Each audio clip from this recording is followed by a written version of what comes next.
All right, we are live. We are doing a special live interview with Mr. Gabe Garibay. Say hello, Gabe. Hey, how's it going? Hey, so I don't have my glasses on, so I'm a little bit blind, Me but too. I can hear you loud and clear. I can hear you loud and clear. So I'm here with Gabe. We wanted to talk about him, his business, what he's doing. He's been wholesaling for quite some time now, but he's also done a really awesome deal recently that we wanted to go over in detail. Now, off screen, I have Kirk, Mr. Captain Kirk over here, who is looking at the comments, taking questions. So he might jump in from time to time because we want to, quite honestly, we want to answer your questions. We want to take your comments, and we want to have a conversation. This is a conversation. There's a conversation with Gabe, but also a conversation with you. So let's make sure we can do that. So first, before we get started, looks like we have a few people watching already, which is great. But before we get started, if you can put in the comment section what market you are watching from, because quite honestly, I'm in San Antonio, I'm in Central Texas. And what market are you in, Gabe? I'm in the Bay Area, Northern California. Bay Area. We're Yes, sir. representing today, representing with Southwest, a strong Southwest. Yes, sir.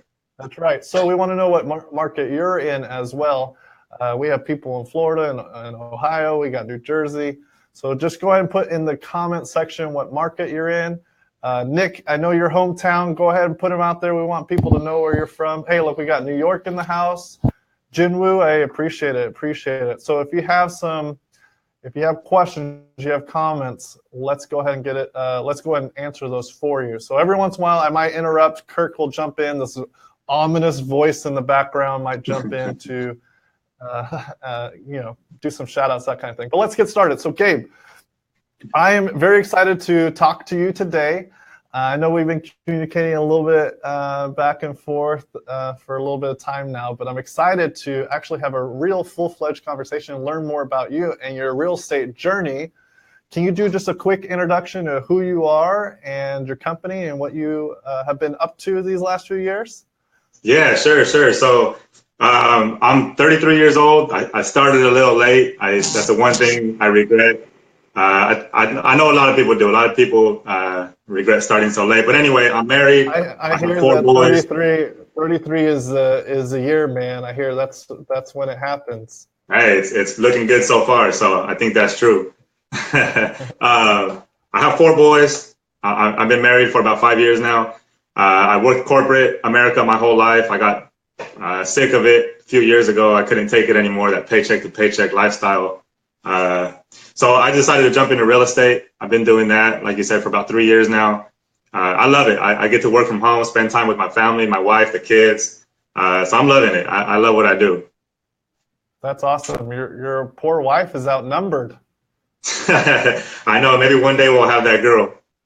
There you go. There you go. Well, that's exciting. That's exciting. So you said you've been doing this for about 3 years, coming up on 3 years now. What kind of started you? What kind of sparked the interest not only into real estate, but then to go into the particular niche of wholesaling? Because when people think real estate, they're usually thinking flipping, renting, maybe even owner finance. How did you get into the business initially? So it's funny, man. I've always watched those flipping shows, the flip this house and all these flipping shows. And one day we went to Chuck E. Cheese for my friend's kid's birthday party. And I just told my friend, hey, wouldn't that be cool to flip houses like these people do on TV? I didn't know anything about it, but it looked cool. And I know they were making money. And he said, yeah, sure. And I didn't know anything about flipping or anything. I just said, we'll put some money in, we'll fix these houses up. And so that's what kind of sparked my interest in real estate. But like I said, I was living at paycheck to paycheck, and I wanted something different. And I know people were making money in real estate. And so I started studying real estate, and then I ran into this thing called wholesaling. And I started doing more research. I heard people say you can do it with no money, no credit. You don't need anything to get started. And that's what kind of sparked my interest to get into wholesaling. That's awesome. Hey, first off, shout out to Danny Diggy Dan. Good afternoon, man. Thanks for watching. Thanks for checking out us and Gabe here. I think you'll really love his story. Okay, so it all started with Chuck E. Cheese, sounds like. Chuck E. Cheese. Yeah. That's where all dreams start, I think. I think that's where all Yeah. dreams start.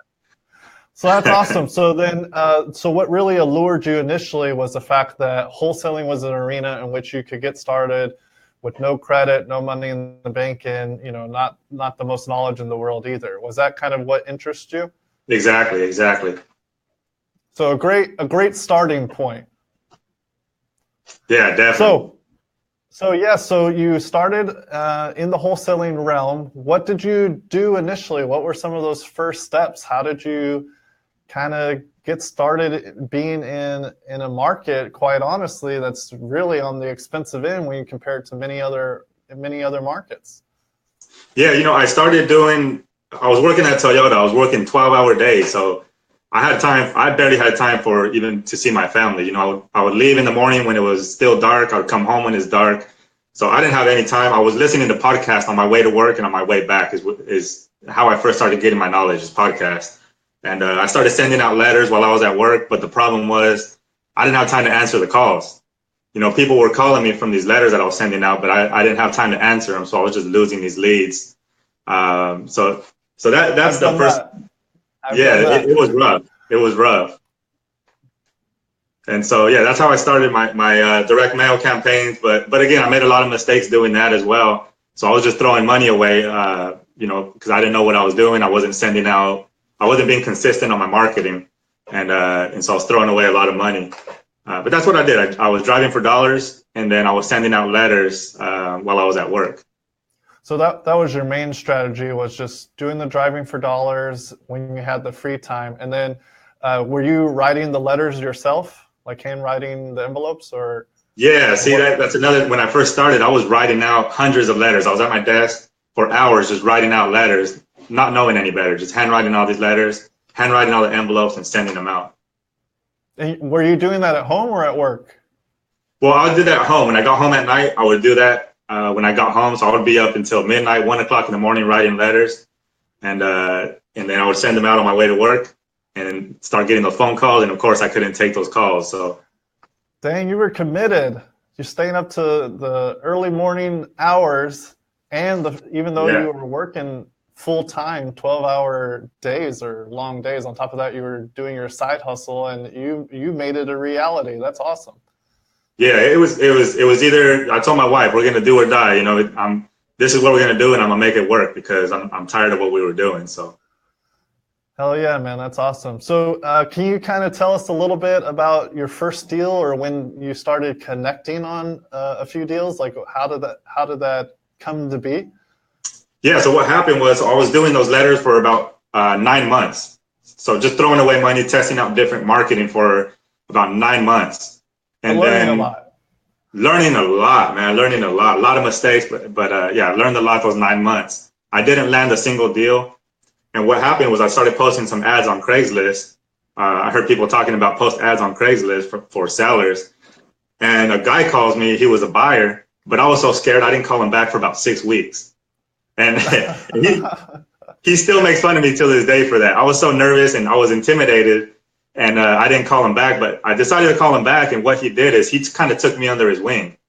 And I got lucky because he said, if you want to quit your job, come work with me. I'll show you the ropes. And within 30 days of that, I found my first deal driving for dollars. I just needed a little guidance. He kind of showed me little tips and tricks here. And within the first 30 days, we had our first deal and we closed our first deal driving for dollars. So there's actually like a few awesome lessons that you just went over right now. So it sounds like you were doing work for 9 months, almost an entire year, and then another month to kind of get a deal once you found somebody that was directing you, a mentor of sorts. So it was a total of roughly 10 months from when you started to actually getting a deal. Is that right? Exactly. About 10 months. So that's huge right there for all the people that are just getting started, that are newer to the business. What I frequently run into, and this is just human nature, is that a lot of people are like wanting the result now. They've been sending out letters for a month, maybe 2 months, or maybe even 3 months, and they're like, wow, this is not working. I don't see, what am I doing wrong?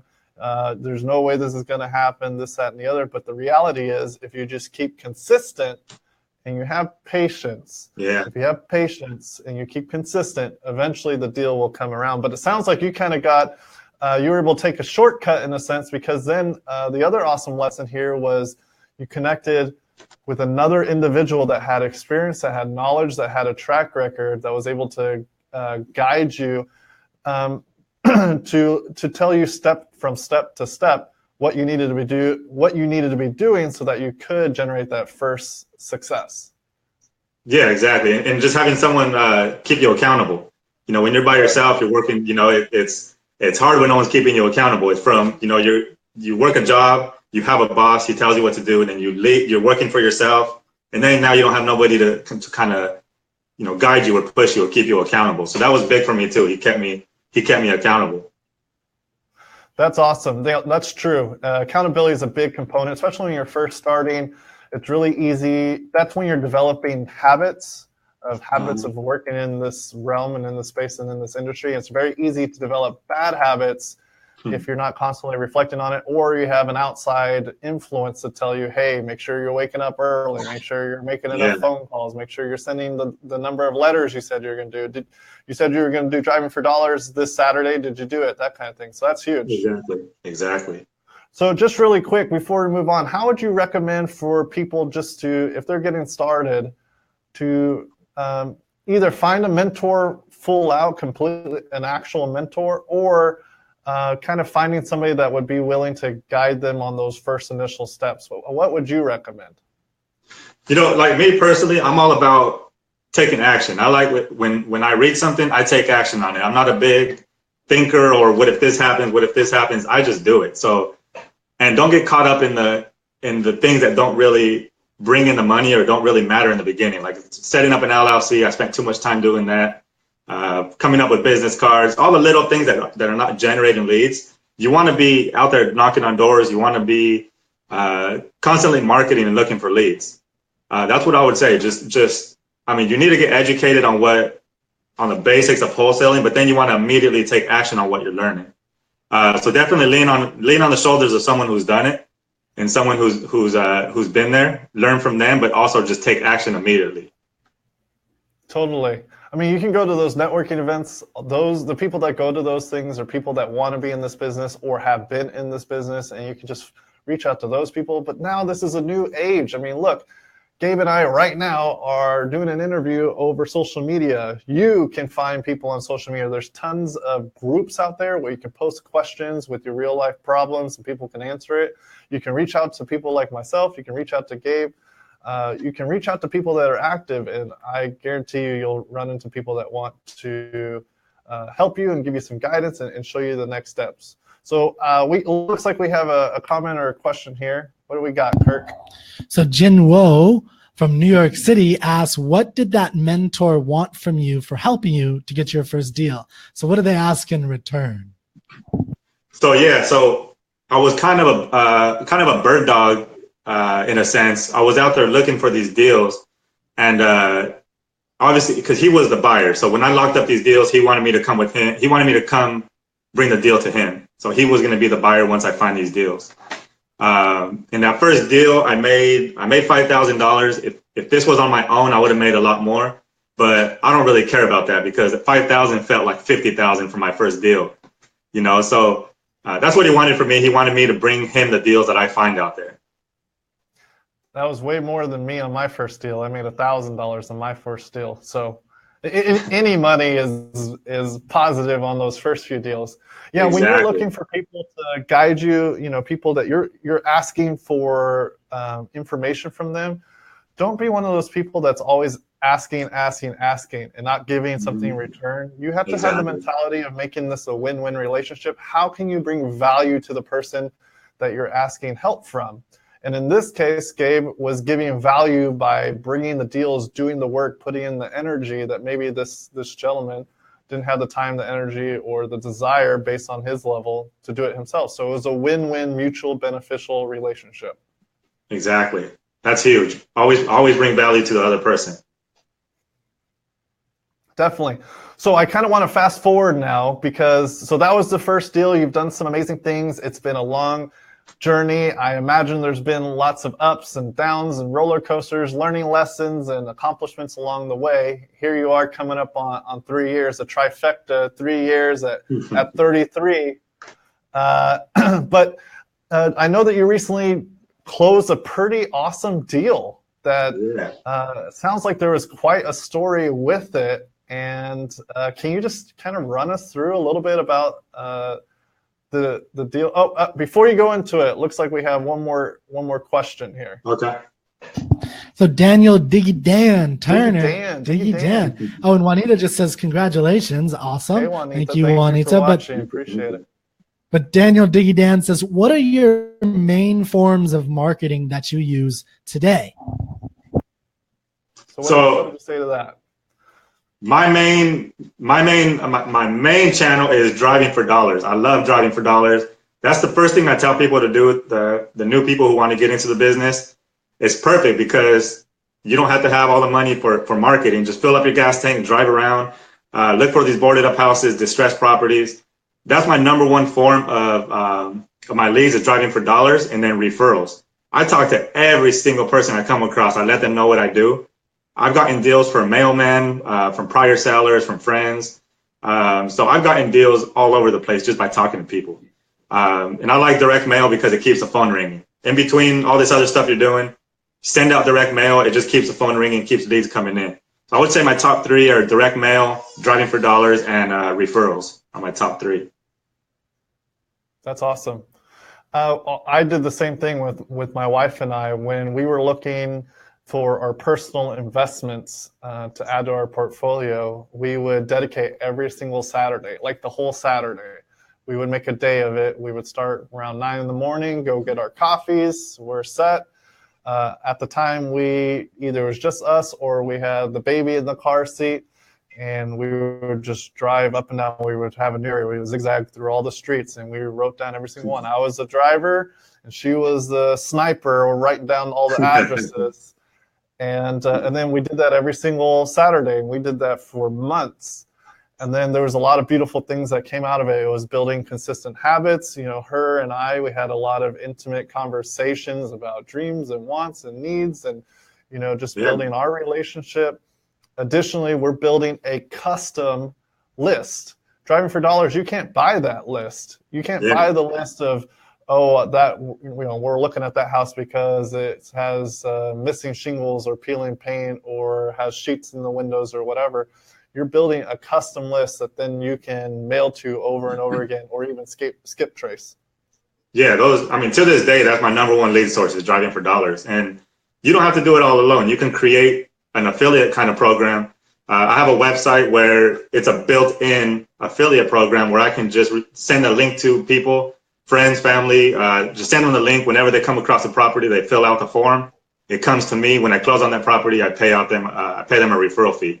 So you have people all over the place working for you while you're doing your own thing. So leverage, I like it. Awesome. Yeah. So this deal that you just recently closed on was a 5-figure deal. You closed.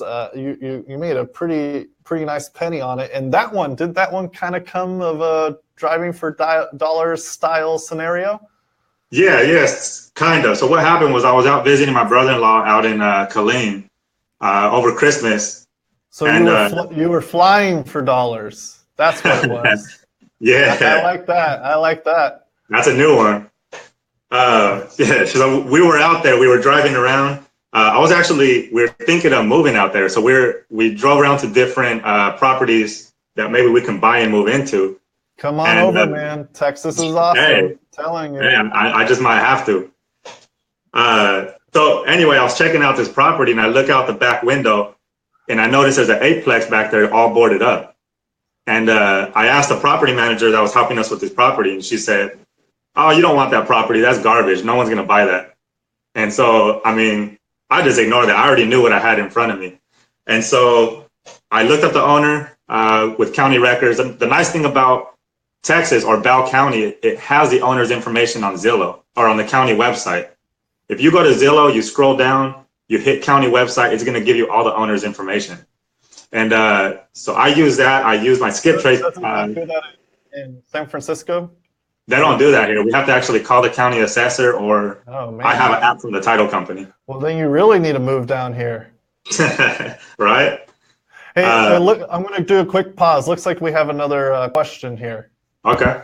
Oh, Juanita asks if you do a referral fee. I Yeah, I think do she pay was referral referencing fees. the. Okay. So yeah, if you have any leads, you can reach out to Gabe. He'll get you a little finder's fee referral fee. There you go. Exactly. I do pay out referral fees, and I paid out many referral fees. So it's a win-win. Win-win. That's what it's all about. It's a win-win. Okay, so keep going. Keep going. So yeah, I got the owner's info. I skip traced him, which I pulled up his name, found the phone number. I started dialing when I was at my brother-in-law's house, and I left him a message, I believe. I don't think I talked to him right away. And he actually called back, I think a week later, and he was interested in getting an offer. And I had no idea. I do single family. I had no idea what this eightplex was worth. It was a whole new market. I had no idea what I was doing. So we reached back out to these property managers that showed me the other property, and they kind of broke down the value to me. And so I made him an offer. I just kind of shot him a lowball offer, and he accepted it. I shot him 105, but he came back with 110. So I locked this property up. It's funny because one of my buyers from California, they flew out with me, and he was the initial buyer. He was supposed to buy this eightplex. That's the reason he flew out there. And so when he got there, he changed his mind and he bought a fourplex. He bought something else that was move-in ready. And so I was lost. I had my contract. I thought I was going to sign it to him, and now I had no buyer for this property. And so I was in the hotel room, and I went on Bigger Pockets, and I started looking up buyers in Central Texas. I saw a bunch of people lived in Killeen and Austin. I just started messaging everybody. Hey, I have an eightplex. Go check it out. See what you think it's worth. And I was honest. I said, I'm new to the whole multifamily thing. I don't know what it's worth, but I have it under contract. And they went to check it out. Yeah. So awesome. I mean, yes. Hey, I'm going to highlight a few things in your story here. First off, you were going to Killeen for your personal reasons, right? You were scoping out the place to move here, see if it's a potential destination for you, your wife, and your kids. But even while you were out in a completely different market, completely different state, you took the onus and the responsibility on yourself to say, hey, is there an opportunity here? You kept your eyes open, and you found this diamond in the rough that who knows how many people have driven by, that have skipped over and just ignored at that point. You came with a fresh set of eyes, and that was awesome. Then you took action again, which was not only looking up the owner's website or the owner's information through the website, but you also did some skip tracing. Now, for skip tracing, I get a lot of questions on this one. Do you have a particular method that you suggest to people when they're skip tracing or trying to look up people's information? Well, you're talking about like the system I use, or just basically how to? Yeah, like is there like a group of systems? Is there a particular method? Since this was in a different state, did you do it the same way you normally do it? Did you do it differently? How do you approach it when you're trying to get the phone number? That's the goal.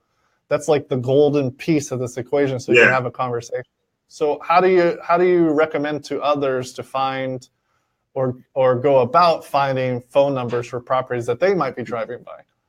So yeah, definitely. There's a couple ways to do it. There's a free way. If you just need the phone number quick, if you're sitting in front of the property, you can just Google, since you already have the seller's name, you can just Google their name and put their area code. I put this tip out a couple weeks ago, but you put in their name. For instance, if you were looking for me, you just put Gabe Garibay with my area code where the property is, and you'll get a bunch of potential phone numbers. But the most effective way is get a paid service. There's one called Intellius, which is $20 a month. You get unlimited searches. And no matter where you're at in the nation, if the property is in New York, California, you can just plug in the name. It comes up with a bunch of phone numbers. And that's the best way to do it. Just pay for a service. It's going to save you a bunch of time and headaches by getting one of these services and just plugging their name in and finding their phone numbers. Kurt, can you pull up that website and tell us this? How do you spell that? It's INTEL. IUS. IUS. It might have two L's. It's Intelius. I can look it up. Let me respell it.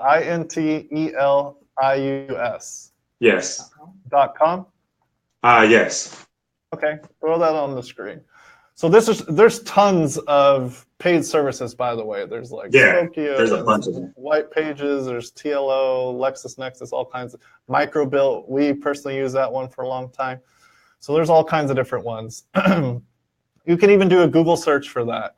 But that's awesome. So then here it is on the screen. That's awesome. So you could type in people's information, just basic information, maybe just their name. After you do that, what you're really trying to find is a phone number. But another great way is looking up people like on Facebook. Maybe look up based on that name and then just send out a bunch of messages, private messages to people on Facebook. It's a little bit of a flyer, but when it connects, you have a strong potential here. Yeah. And then, go ahead. No, go ahead. Well, I was just going to move on. So then you found the phone number, you made the conversation. There was a little bit of he called a little bit later, but you were great on follow-up. Follow-up is key in this business. You need to be proper in the follow-up. And then you have to, from there, you said that you reached out to the guy, you talked to him, and the other lesson was that you threw out a low number, which doesn't always work, but when it does work, it positions yourself to succeed. And since you were in a new market with a new area and didn't necessarily know value, the fact that you threw out a low number gave you a big buffer room in case, you found a buyer at a low price. It sounds like. Yeah, and it's not always. I mean, I'm just going through the process fast, but when I talk to the sellers, I always find their motivation first.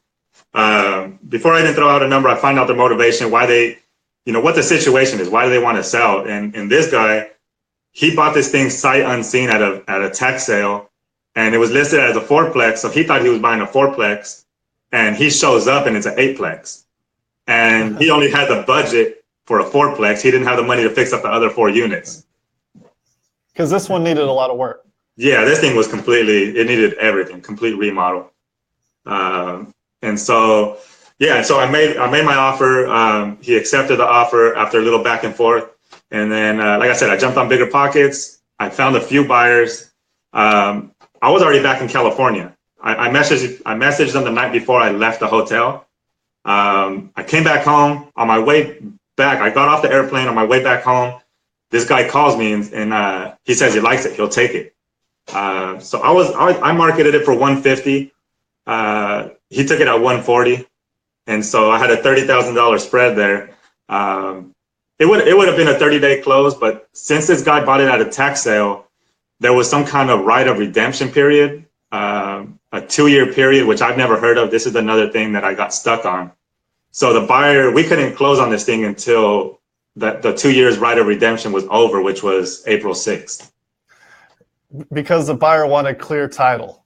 Because he wanted clear title. To buy a house that an owner from 2 years ago that got tax foreclosed on could take the property back, because that's a Texas state law.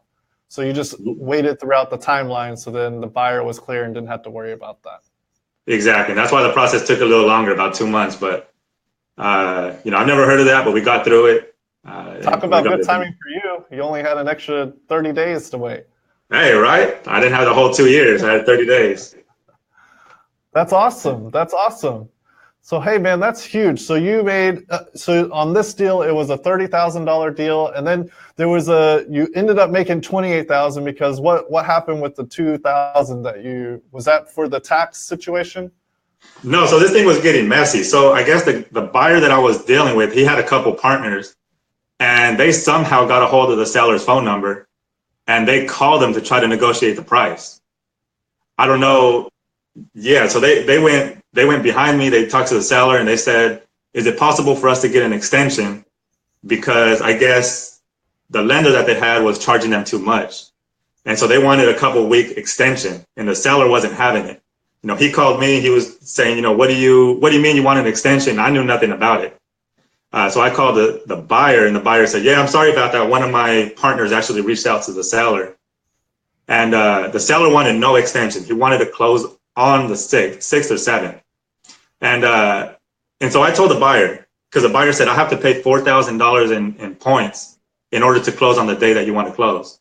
And so I said, you know what, I'll split the fee with you. I'll split the closing with you, 2,000 and 2,000. Let's get it done. I'm not extending this. We're closing on this same day. So we ended up splitting. I helped them with the closing cost. I didn't have to do that, but it's $2,000. You know, I still made a good amount. You didn't trip over those pennies and nickels. I wasn't worried about it. That's awesome. And it's good that you were willing to help the buyer, because there's some situations where wholesalers are very adamant, but it sounds like you were trying to figure out what's a solution. Hey, it's not the best scenario for me or necessarily for the buyer, but you know, how can we come to a solution where we're all still happy and we kind of get a win-win? So that's awesome. Remember, you need to maintain that mentality on all your deals as a win-win mentality. Exactly. Looks like we have another question or comment here. So what do we got? Well, you have such an active comment stream that people actually answer the question for you. But Jin Wo asks, so that means Texas is a tax lien state? And David answered yes. And then we got Jay, who said, good stuff. I dig all the videos, Marco. Very educational. Hey, appreciate it, Jay. Jay's one of our local wholesalers. He also recently started, and he's doing this. He has another full-time job, and he's killing it himself, but he's doing it with his son. So that's a beautiful thing that he's doing with his family. Yeah. So that's awesome, man. So then I love the fact that this is so awesome because you did this all remotely. You did this all in a whole completely different market without any real, extensive knowledge in the state and Killeen per se. With that deal, but you took the action and you were figuring it out as you went. And even when you encountered hurdles along the way, you maintained that thought process of how can I make it work? What can I do? And I love that even though you didn't have a buyer's list in Killeen and you had a buyer set up, but he fell through, you leverage, again, another leverage opportunity. You leverage Bigger Pockets, which is a great place where people are constantly learning and looking for education on real estate. So clearly there's people that want to buy properties there. Yeah. And you found a buyer that way. Exactly. It's, it's so easy to find a buyer nowadays. It's, you put this thing on Facebook, Bigger Pockets, it's sold. It's so easy to get a hold of people nowadays. Hey, I see that wasn't David, it was Lauren. Lauren's got the great answers. Lauren's got all the info, not David. Okay, well that's awesome, man. So you closed this deal. I'm sure that was a big celebration. That's a big change from where you were when you first started, where you were working those 12-hour shifts and a big step up. That's awesome, man. Congratulations on that. All right, thank you. I think we have another question here. Yeah, so we have a question. Can sellers assign property to you if somebody bought the tax lien at the auction? So that's an interesting question. So an assignment is only assigning a contract. So you mentioned that the person bought the tax lien. In Texas, it's actually a deed state. So you would actually take ownership of the property. And there's two redemption periods. There's the redemption period of 6 months if it was a property where the previous owner had it as an investment property where they didn't live there. And the 2-year time frame is for people where it was their homestead. And they have that redemption period, whether it's 6 months or 2 years, to get the property back. They do the redemption, but they have to pay 20% on that to the person that acquired the property from the foreclosure sale. So that's how that would operate. So Gabe, where are you going from here, man? Sounds like you're you doing deals in California, doing deals in Texas. I guess Jin Woo, he might be talking to you next. Got to get the East Coast on the map. What are you working on now, Gabe? Man, I'm just extending my, I'm building, 2018 is I'm building my team. I'm building I'm getting more automated. It's important not to do I don't think you should do the whole automation thing too soon. You want to do all this stuff yourself to know how it works before you outsource this stuff. But I'm building my team. I got a couple VAs, I'm hiring a lead manager soon. Like I said, I'm branching out to the Texas. I'm doing some big things out there in the Killeen, Temple area. So I'm loving it. I'm just networking, building my network, and out here doing deals. That's awesome. So what's the name of your company? Can we get his company on the screen too? Yeah, it's Skyline Real Estate Solutions. Skyline Real Estate Solutions. By the way, I love the logo. Hey, thank you. Thank you. Was it easy to get that one? Like, did it come naturally, or did it take a while and a couple iterations to come with that final logo? Oh no, that took a while, man. That caused migraines trying to. That's another mistake I made in the beginning, just trying to come up with names and LLCs. You don't really need all that stuff in the beginning. It's important to get it, but it took a lot of time trying to come up with that.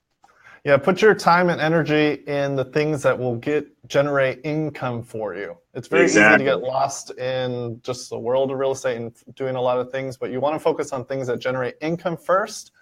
And then once you start generating the income, then you can start branching out in other arenas. Just like another great analogy to this is what Gabe said earlier, which is, focusing on actually doing the deals yourself, learning the business full in and out before you start automating and building on a team. Because if you're extending and growing, you need to be able to handle all the situations, and you don't want to amplify something that you haven't already figured out personally. Exactly. So, make sure you focus in the right order. Looks like we got another comment. Jinwoo says, invest in Florida. Florida, hey man, on the beach. Get some here's a good market. Coladas. We have some people that watch from Miami every so often. Anthony, he's probably going to watch this later. He's in the Miami area. So how can people follow you? We put the company on the screen. How else can people reach out to you? Is there anything else that is there a way that you can help others or they can help you? We mentioned the referral fees. Actually, David just says, I'm in Austin, so Killeen is somewhere I'd like looking into. Oh, there you go. So you guys should hook up. No, that's not David, that's Lauren. David and Lauren Garcia. Yeah, but Lauren already said it was her. Oh, got it. Yeah, definitely. Back, Lauren, I got your back. I'm across, so I'm on pretty much every platform. Just search Gabe Garibay, and you can find me on Instagram, Twitter, Facebook, YouTube. I'm all over the place. So I'm more than happy to help. Reach out to me, send me a message, email. My email is info@skylineresolutions.com. You can always do that as well. Awesome. And don't you do this like I've been seeing recently, like a Tuesday tip or something like that? Yeah, I got this idea. I have some weird ideas coming through my head, and one of them was doing Tuesday tips, where every Tuesday I just put out a new wholesaling tip. Things that I've learned, things that can help you kind of fast track the whole process. And I do that every Tuesday on my Facebook page, my personal Facebook page. So take advantage of that. I mean, that's free information. That's stuff that you can learn to implement right away. And so first off, we appreciate everybody watching. From the Hilco Homes standpoint, we actually have a negotiation video series out there right now for people that are getting started in the wholesaling space. It's 42 videos where we go into techniques, closings, mentalities, even how to have conversations. And there's a lot of information out there for people on how to find sellers or even find buyers, but there isn't a lot of information out there on how to actually negotiate. Like Gabe in his story here, started off with a low number, was able to negotiate a great price. And because of that negotiation, he was able to make a solid fee that now he can reinvest into his business. That's why we made this course. And since y'all are watching, it looks like we have you have it on screen. Awesome. Check out all these different videos. Since y'all are watching, we are giving away a free handbook, negotiation handbook. It's 47 pages long, very lengthy, very meaty. It's got scripts in there and stories. We want to give that to you for free, just as an appreciation for watching this video, giving your support to Gabe, and just the comments and representing. So make sure to get it, by the way. This is what you need to do. Just send Hilco Homes, click on Hilco Homes, and send us a message, a private DM, and just say, hey, I would love to have that handbook, and we will make sure to send it to you. So Gabe, I really appreciate you taking the time today. You have an awesome story. I am excited to see what else you're going to be doing. I want to definitely jump in on those Tuesday tips. I love seeing the information. And it sounds like you got some people. You got Lauren over here in Austin. Maybe y'all can do some deals together in Killeen or something. So there you go. Yeah, and if you do decide to move here, man, let me know. We can get together. Maybe we can have like a margarita on the Riverwalk or something. Or maybe when I'm driving through Waco, Killeen area, I might come by and say hello. There you go. It's still a possibility. So I'll let you know. All right. Well, if you need some extra votes, I'll vote for Texas for you. There you go. All right, man. Well, thank you again, everyone that's watching and people that are watching this in the future. Leave your comments, leave questions in the comment section. I will personally go in and we will go back into the comment section and follow up with you, answer your questions, give you more information. And again, that free handbook's there for you, but we appreciate you watching. Thank you. Thank you so much.